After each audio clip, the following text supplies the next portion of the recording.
بہرحال یہ مباحث ہیں اس آیت مبارکہ سے متعلق، اور میں نے آپ کے سامنے ساری بات رکھ دی۔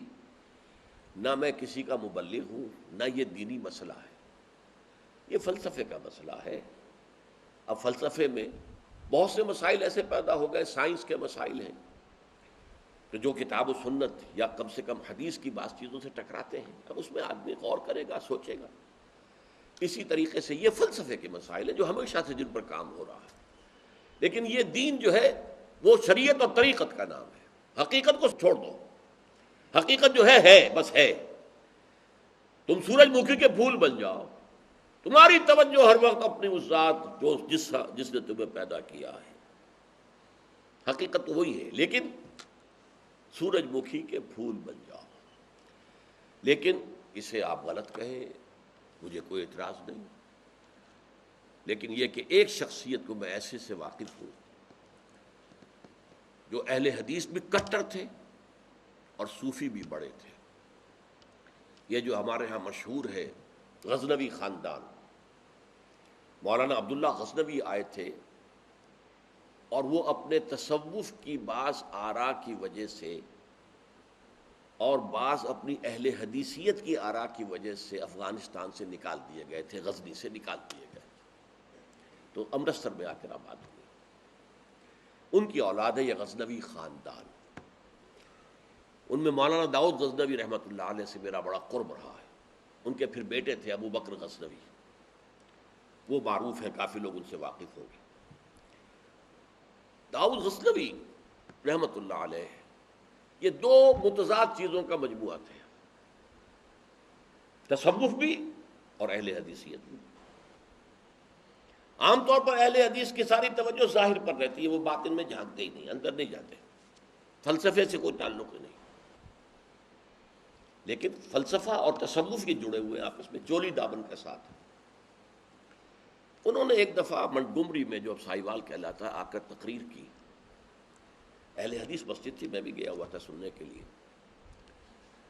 انہوں نے وہ اہل حدیث نوجوانوں سے کہہ رہے تھے کہ دیکھو تم اپنے مسلک پر قائم رہو، ہم غیر مقلد ہیں، ہم کسی کے مقلد نہیں ہیں، نہ ابو حنیفہ کے نہ مالک کے، لیکن کبھی بھی ان ائمہ کی توہین نہ کرنا۔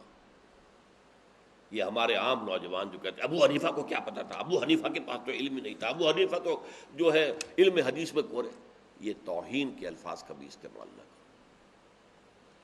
اچھا، اس وعظ کے ساتھ انہوں نے مثال دی کہ دیکھیے شیخ محی الدین ابن عربی رحمۃ اللہ علیہ کے سب سے بڑے مخالف شیخ احمد سرہندی رحمۃ اللہ علیہ تھے، دونوں کے لیے رحمۃ اللہ علیہ کہا۔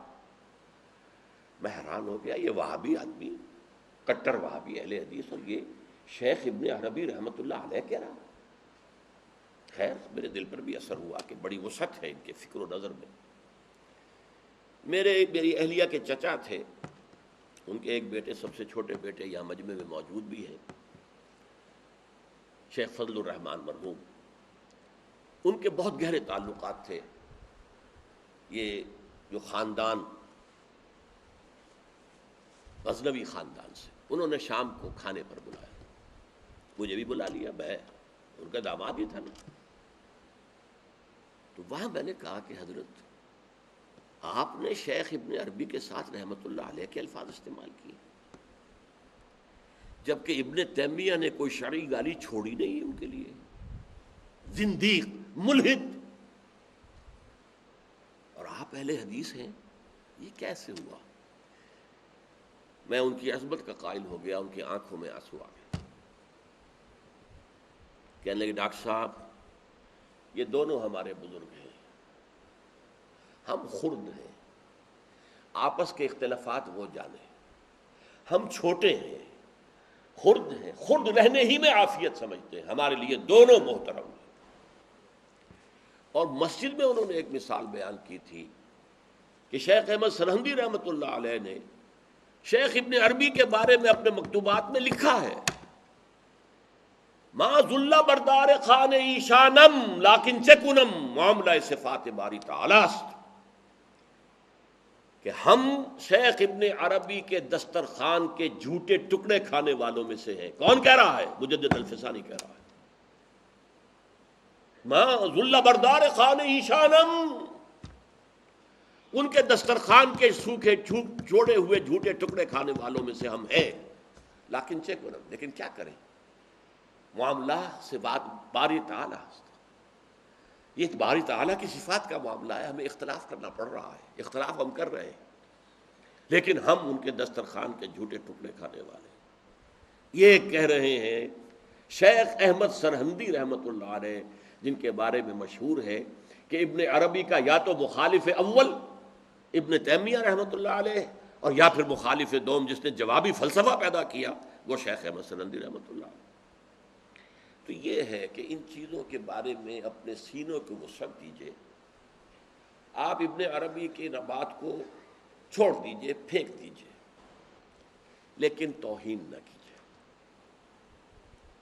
اس کو خام خواہ کفر سے تعبیر نہ کیجئے۔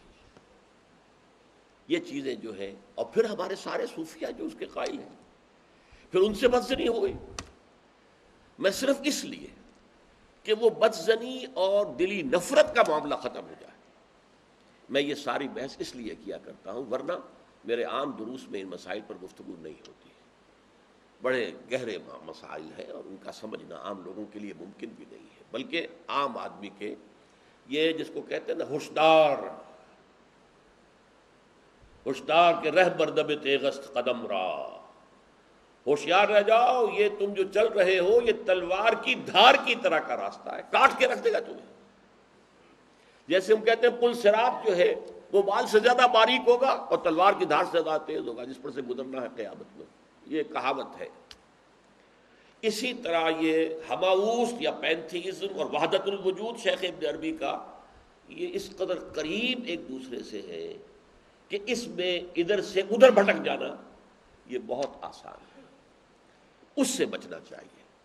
پینتھیزم میں یہ کائنات حقیقی ہے اور خود خدا ہے، وحدت الوجود میں ایسنس جو ہے وجود وہ تو ہے بسیط کس کائنات کا اور اللہ کا، لیکن جب ہم نے کوئی معین شکل اختیار کر لی، یہ ایٹمز ایک خاص شکل میں جمع ہو گئے تو ان کی صورت بن گئی ہے، وہی ایٹم کوئی خاص شکل میں جمع ہو گئے تو میری صورت بن گئی ہے، اب میں اس سے غیر ہوں، یہ مجھ سے غیر ہے، وہ علیحدہ وجود کے حامل ہے۔